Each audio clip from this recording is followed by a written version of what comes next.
जब आप state public service commission की तैयारी करते हैं तो उसमें करंट अफेयर्स के सेक्शन को तैयार करना आपकी चुनौती होती है। इस चुनौती को ध्यान में रखते हुए हर सप्ताह हम आपके सामने एक प्रोग्राम लेकर के आते हैं जिसका नाम है स्पेशल करंट अपडेट। इसमें हम पिछले एक सप्ताह की सभी करंट घटनाओं पर प्रश्नों के माध्यम से चर्चा करते हैं ताकि आपका करंट अफेयर्स का सेक्शन अलग अलग लोक सेवा आयोग की परीक्षाओं के परिप्रेक्ष्य में बिल्कुल तैयार हो जाए। तो चलिए आज के प्रोग्राम की शुरुआत करेंगे और आज के पहले प्रश्न को देखेंगे। आज का हमारा पहला प्रश्न क्या है? पहला प्रश्न है ग्लोबल इनोवेशन इंडेक्स यानी वैश्विक नवाचार सूचकांक 2025 में भारत की रैंकिंग क्या है? आपके सामने ऑप्शंस हैं 28वीं, 38वीं, 48वीं या 58वीं। इसका सही उत्तर क्या होगा? इसका सही उत्तर होगा ऑप्शन बी यानी 38वीं।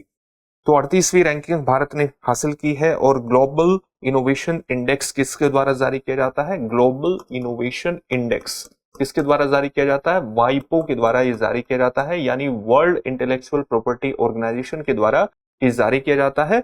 और इसके अंतर्गत आप देखेंगे कि जो पहली रैंकिंग हासिल की है नवाचार से संबंधित अलग अलग मानकों पर ये देखने की कोशिश करता है कि अलग अलग देशों की जो अर्थव्यवस्था है या अन्य पक्ष है उसमें कितना इनोवेटिव तरीके से हम डेवलपमेंट कर रहे हैं। इनोवेशन के अंतर्गत जैसे बिजनेस सोफिस्टिकेशन पर भी नंबर प्रदान किए जाते हैं, रैंकिंग प्रदान की जाती है। क्रिएटिव आउटपुट पर भी नंबर प्रदान किए जाते हैं। नॉलेज और टेक्नोलॉजी आउटपुट्स पर भी अलग अलग एक तरह से पैमानों को जांच करके ग्लोबल इनोवेशन इंडेक्स में किसी देश को रैंक प्रदान की जाती है। तो भारत ने 38वीं रैंक इसमें हासिल की है। पहला नंबर इसमें स्विट्जरलैंड ने हासिल किया है, दूसरे पर स्वीडन है, तीसरे पर यूनाइटेड स्टेट्स ऑफ अमेरिका है, चौथे पर रिपब्लिक ऑफ कोरिया है और पांचवें पर सिंगापुर है।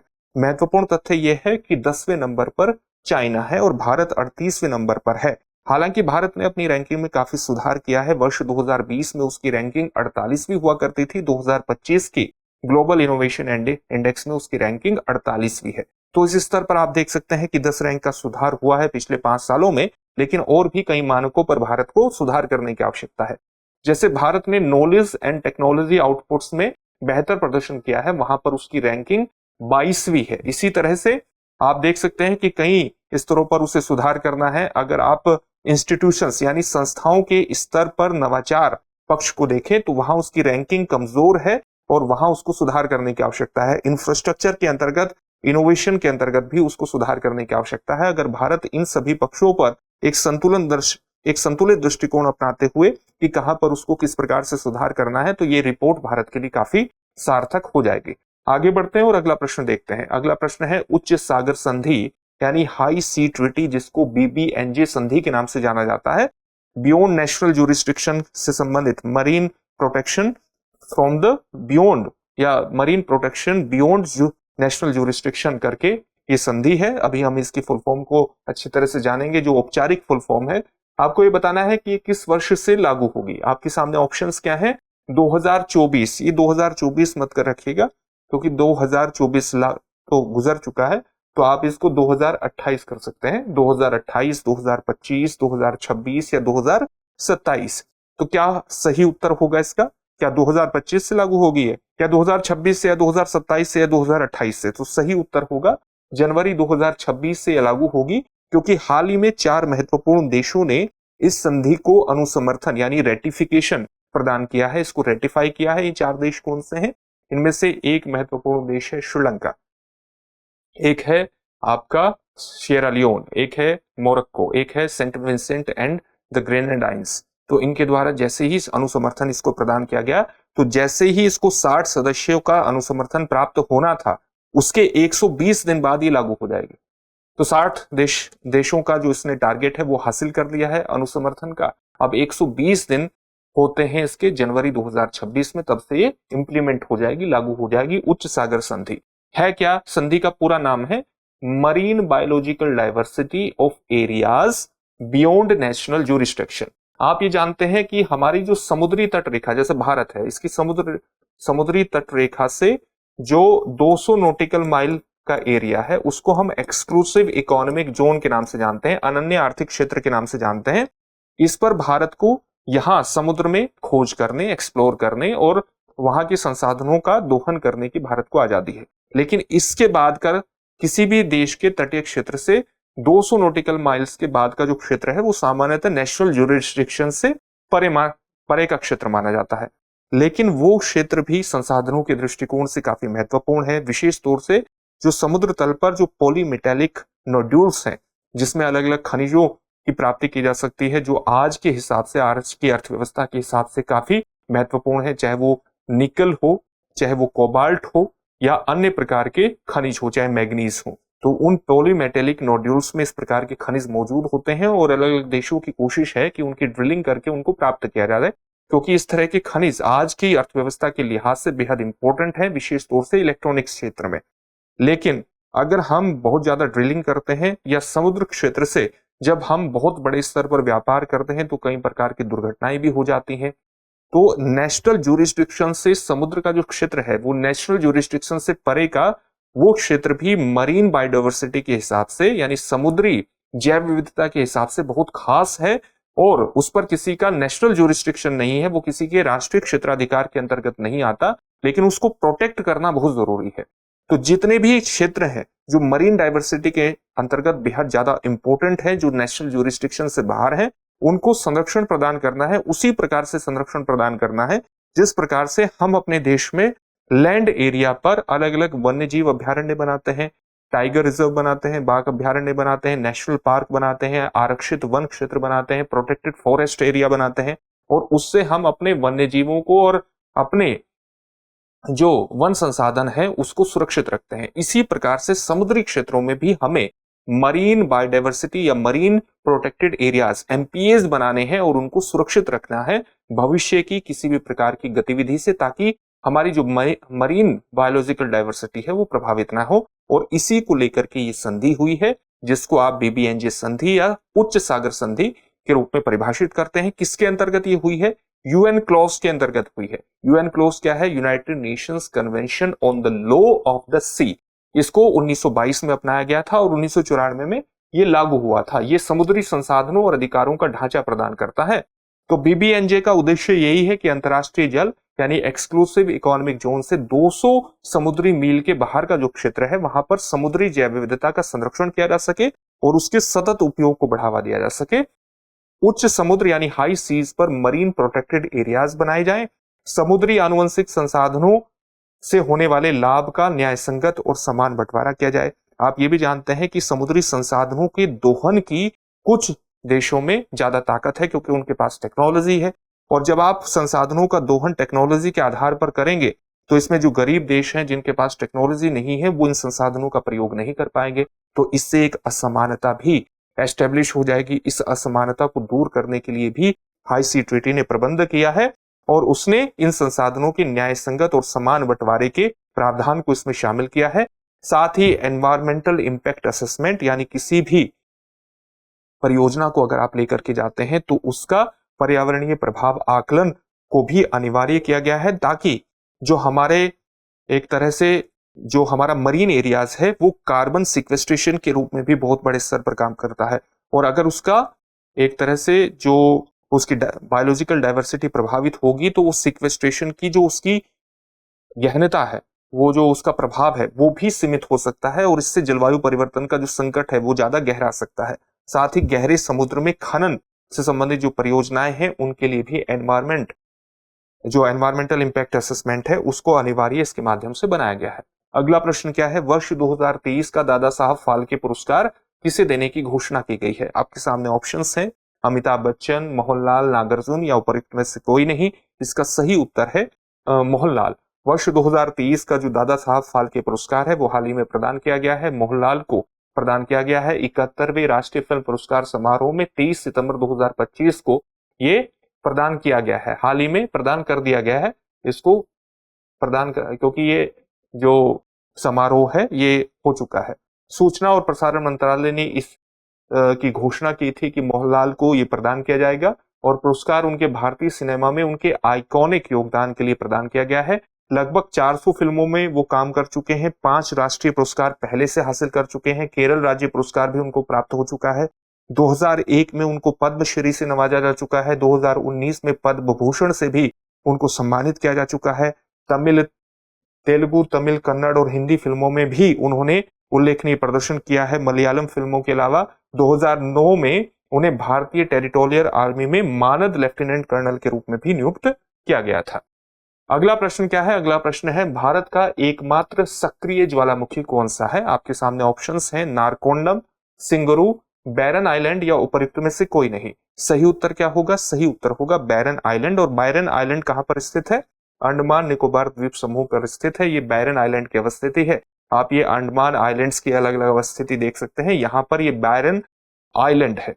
तो 22 सितंबर 2025 की सूचना के अनुसार 22 सितंबर 2025 की सूचना के अनुसार बैरन आइलैंड में 8 दिनों में 2 बार हल्के ज्वालामुखी दर्ज किए गए, 13 सितंबर और 20 सितंबर को।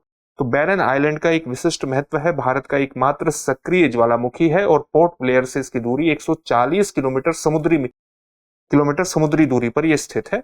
इसका कुल क्षेत्रफल 8.34 वर्ग किलोमीटर है और यहां पर कोई व्यक्ति नहीं रहता है, यानी निर्जन द्वीप है। और भारतीय व जो बर्मी टेक्टोनिक प्लेट्स हैं उसके जंक्शन पर ये स्थित है। आप ये जानते हैं कि जो पृथ्वी का क्रस्ट एरिया है, जो सबसे ऊपरी परत है, वो टेक्टोनिक प्लेट्स यानी विवर्तनिक प्लेटों से निर्मित हुई है, जो हमेशा गतिशील रहती हैं। जब ये गतिशील रहती हैं और एक प्लेट दूसरी प्लेट पर घर्षण करती है या इसके नीचे जाती है, तो उसी की वजह से ज्वालामुखी मैग्मा के रूप में सामने आता है या एनर्जी के रूप में, भूकंप के रूप में हमारे सामने आता है। जहां पर ये प्लेट्स आपस में मिलती हैं, वहां पर भूकंप और ज्वालामुखी बहुत ज्यादा आते हैं। तो आप ये देखेंगे कि जो बैरन आइलैंड है, ये वस्तुतः भारतीय जो टेक्टोनिक प्लेट्स है और जो बर्मीज टेक्टोनिक प्लेट्स है उसके जंक्शन पर आधारित है और इसलिए यहां पर सक्रिय ज्वालामुखी की स्थिति आपको देखने को मिलेगी। निकटतम आबादी वाले द्वीप कौन से हैं? जैसे हेवलॉक द्वीप है, स्वराज द्वीप जिसका हम कहते हैं निकटतम आबादी वाले द्वीप है स्वराज द्वीप, जिसको पहले हेवलॉक द्वीप के नाम से जाना जाता था, और नारकोंडम द्वीप ये निकटतम द्वीप हैं जो कि इससे बैरन आइलैंड्स के पास स्थित है। सावलकोट बांध किस नदी पर स्थित है? आपके सामने ऑप्शंस हैं गंगा, यमुना, सतलुज या चिनाब। चिनाब को इस प्रकार भी लिख सकते हैं और आप इस प्रकार से भी लिखा जाता है, इस प्रकार से चिनाब। तो इसका सही उत्तर क्या होगा? चिनाब होगा। सावलकोट बांध लगातार चर्चा में रहा है, आप इसकी अवस्थिति यहाँ पर देख सकते हैं, चिनाब नदी का प्रवाह है और यहाँ जम्मू एंड कश्मीर केंद्र शासित प्रदेश में इसकी अवस्थिति आपको यहाँ पर देखने को मिलेगी। ये चिनाब नदी का प्रवाह है। तो सावलकोट बांध चिनाब नदी पर है।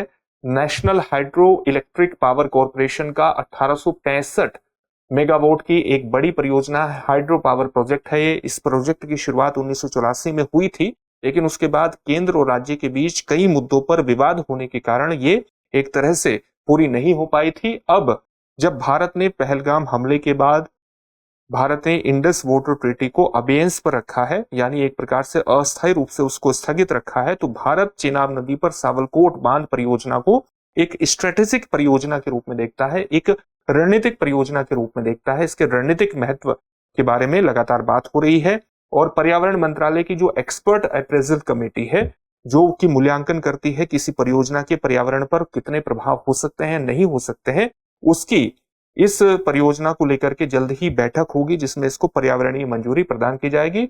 और परियोजना का उद्देश्य है चेनाब नदी की हाइड्रो पावर जो क्षमता है उसका दोहन करना। अगला प्रश्न है भारत अपने अपडेटेड एनडीसीज यानी नेशनली डिटरमिन्ड कॉन्ट्रीब्यूशंस 3.0 कब और कहां प्रस्तुत करेगा? आपके सामने ऑप्शंस क्या है? ऑप्शन है अक्टूबर 2025 पेरिस, नवंबर 2025 ब्राजील, दिसंबर 2024, इसको भी थोड़ा सा सुधार करने की आवश्यकता है, इसको दिसंबर 2026 कर लीजिएगा, दिसंबर 2026 जर्मनी या जनवरी 2026 अमेरिका। तो सही उत्तर क्या होगा इसका? एनडीसीज भारत कहां पर प्रस्तुत करेगा? कोप 30 की जो बैठक ब्राजील के बेलम में होने जा रही है, वहां पर भारत अपनी नेशनली डिटरमिन्ड कॉन्ट्रीब्यूशंस प्रदान करेगा, यानी राष्ट्रीय स्तर पर निर्धारित जो योगदान है, जो कि जलवायु परिवर्तन की समस्या से निपटने के लिए राष्ट्र अपने स्तर पर तय करता है कि उसे जलवायु अनुकूलन के कौन से टारगेट रखने हैं या ग्रीन हाउस गैसेस के उत्सर्जन को किस प्रकार से घटाना है, किस प्रकार से वो नेट जीरो के टारगेट को हासिल करेगा। इससे संबंधित अलग अलग देश जो अपने टारगेट निर्धारित करते हैं पेरिस समझौते दिसंबर 2015 की व्यवस्थाओं के अनुसार, उसी को हम कहते हैं नेशनली डिटरमिन्ड कॉन्ट्रीब्यूशंस। ये लगातार 5 साल के बाद अद्यतन करने होते हैं। तो भारत ने वर्ष 2022 में, क्योंकि भारत ने अपने कई टारगेट्स को पहले ही हासिल कर लिया जो टारगेट उसने 2022 में निर्धारित किए थे, इसलिए भारत अब कोप 30 की बैठक में फिर से उन टारगेट्स को क्या करेगा, रिवाइज करेगा। जैसे भारत ने 2022 में नेशनली डिटरमिन्ड कॉन्ट्रीब्यूशंस के अंतर्गत 3 वादे किए थे कि वो 2030 तक 2005 के स्तर के मुकाबले जीडीपी उत्सर्जन तीव्रता 45% अपनी घटा लेगा। लेकिन अभी तक के आंकड़ों के अनुसार आप देखेंगे कि 2005 से लेकर के वर्ष 2019, ये आंकड़े हैं 2023 के, 2023 की स्थिति के अनुसार भारत ने 2005 से लेकर 2019 के बीच अपनी उत्सर्जन तीव्रता को 33% घटाया है। जब हम उत्सर्जन तीव्रता की बात करते हैं, एमिशन इंटेंसिटी की बात करते हैं, तो इसका मतलब क्या होता है? इसका मतलब यह होता है कि किसी अर्थव्यवस्था में समग्र रूप से कितना कार्बन डाइऑक्साइड का उत्सर्जन हो रहा है या ग्रीन हाउस गैसेस का उत्सर्जन हो रहा है। जब आप इसको प्रति यूनिट मापना शुरू कर देते हैं, मान लिया आप कोई प्रोडक्ट का निर्माण करते हैं और उस प्रोडक्ट की प्रति यूनिट से आप कितना कार्बन या कितना ग्रीन हाउस गैसेस का उत्सर्जन हो रहा है, तो हम इसको उत्सर्जन तीव्रता की मापन के रूप में परिभाषित कर देते हैं, क्योंकि आपको प्रति यूनिट यह पता होता है कि कितना उत्सर्जन आप ग्रीन हाउस गैसेस का कर रहे हैं। इसी को हम कहते हैं उत्सर्जन तीव्रता। इसके अलावा भारत ने 2030 तक यह भी लक्ष्य रखा था कि वो 50% विद्युत क्षमता गैर जीवाश्म ईंधन स्रोतों से हासिल करेगा, जैसे पवन ऊर्जा से हासिल करेगा, सौर ऊर्जा से हासिल करेगा या अन्य जो भूतापीय ऊर्जा से हासिल करेगा या अन्य स्रोतों से हासिल करेगा। लेकिन कोयले या जो पेट्रोलियम उत्पाद है उनकी जो मात्रा है प्रतिशत है उसको घटाएगा। अब 2025 जून 2025 की स्थिति के अनुसार भारत ने ये टारगेट वस्तुतः अचीव कर दिया है। इसके अलावा भारत ने एक टारगेट और रखा था कि वो 2030 तक कम से कम 2 बिलियन टन कार्बन सिंक तैयार करेगा। कार्बन सिंक कोई भी ऐसा सिस्टम, कोई भी ऐसी प्रणाली जो जितना ग्रीन हाउस गैसेस का उत्सर्जन करती है उससे ज्यादा अवशोषित करती है, उससे ज्यादा सिक्वेस्ट्रेशन की ताकत है, उसको हम कार्बन सिंक के रूप में परिभाषित कर सकते हैं। और कार्बन सिंक के सबसे बड़े उदाहरण है जंगल। इसलिए जंगल की कटाई जलवायु परिवर्तन को सीधे तौर पर बढ़ावा देती है, क्योंकि जंगल जो है वो बहुत बड़े स्तर पर कार्बन सिंक के रूप में काम करते हैं। तो भारत अब जा रिवाइज करेगा इन सभी अपने नेशनली डिटरमिन्ड कॉन्ट्रीब्यूशंस को 10 नवंबर 2025 को ब्राजील में कोप 30 में अपने अपडेटेड एनडीसीज को भारत प्रस्तुत करेगा। अगला प्रश्न है, हाल ही में किन देशों ने अंतर्राष्ट्रीय आपराधिक न्यायालय से हटने की घोषणा की है? आपके सामने ऑप्शंस हैं, सूडान, सोमालिया और इथोपिया, लीबिया, अल्जीरिया और ट्यूनीशिया, चाड, नाइजीरिया और घाना, बुर्किना फासो, माली और नाइजर। सही उत्तर क्या होगा? बुर्किना फासो, माली और नाइजर ने आईसीसी से हटने की घोषणा की है। बुर्किना फासो, माली और नाइजर की अवस्थिति कहाँ है? यहाँ पर ये बुर्किना फासो है, ये माली की अवस्थिति यहाँ देख सकते हैं और नाइजर की अवस्थिति यहाँ पर है। ये 3 देश हैं। ऐतिहासिक तौर पर ये फ्रांस के उपनिवेश रहे हैं और फ्रांस का यहाँ औपनिवेशिक शासन था और धीरे धीरे 2020 से लेकर 2023 के बीच यहाँ पर तख्ता पलट भी हुआ और जुंटा की यहाँ पर सरकार है, सेना की सरकार है। सेना ने फ्रांस से दूरी बनाई है और कहीं ना कहीं रूस के प्रति एक नजदीकियां इनकी बढ़ी है इस दौरान। और आईसीसी पर इन्होंने आरोप लगाया है कि ये औपनिवेशिक साम्राज्य या साम्राज्यवाद के ही उपकरण हैं और किसी भी तरह से न्याय को एस्टेब्लिश करने में सक्षम नहीं है, और इसलिए इन्होंने आईसीसी अंतर्राष्ट्रीय आपराधिक न्यायालय से हटने का फैसला लिया है। अंतर्राष्ट्रीय आपराधिक न्यायालय से हटने का फैसला जब आप लेते हैं तो आपको यूएन महासचिवालय को एक चिट्ठी लिखनी होती है, आप कह सकते हैं कि उसको औपचारिक सूचना देनी होती है, और जब आप औपचारिक सूचना दे देते हैं उसके 1 साल बाद हटने की जो तारीख है या जो 1 साल बाद जो है आपका हटने का निर्णय प्रभावी हो जाता है। तो इन 3 देशों ने ये काम किया है। अंतर्राष्ट्रीय आपराधिक न्यायालय की जो स्थापना है वो 1998 की रोम संविधि, रोम स्टैट्यूट के माध्यम से वर्ष 2002 में हुई थी। 1 जुलाई 2002 में अंतर्राष्ट्रीय आपराधिक न्यायालय की एक तरह से स्थापना हुई थी, जो कि युद्ध अपराध, मानवता के विरुद्ध अपराध, क्राइम्स ऑफ एग्रेशन, इस तरह के मुद्दों की जांच करने और उस पर सजा सुनाने का या उनको रोकने का काम करता है, उन पर सजा सुना करके इनको हतोत्साहित करने का काम करता है इंटरनेशनल क्रिमिनल कोर्ट। यही बातें सारी यहाँ पर आपके सामने लिखी गई है। अगला प्रश्न है, ओजू जल विद्युत परियोजना किस नदी पर प्रस्तावित है? आपके सामने ऑप्शंस हैं, ब्रह्मपुत्र, गंगा, सुबनसिरी या मानस। सही उत्तर क्या होगा इसका? सुबनसिरी इसका सही उत्तर होगा। ओजू जल विद्युत परियोजना इसी नदी पर प्रस्तावित है। अगर इसकी कुल सामान्य बातों के पर बात करें तो ओजू जल विद्युत परियोजना की क्षमता कितनी होगी? 2220 मेगावाट की क्षमता होगी। ये सुबनसिरी नदी पर है और ऊपरी सुबनसिरी जिले में अवस्थित होगी, अरुणाचल प्रदेश में, चीन सीमा के पास।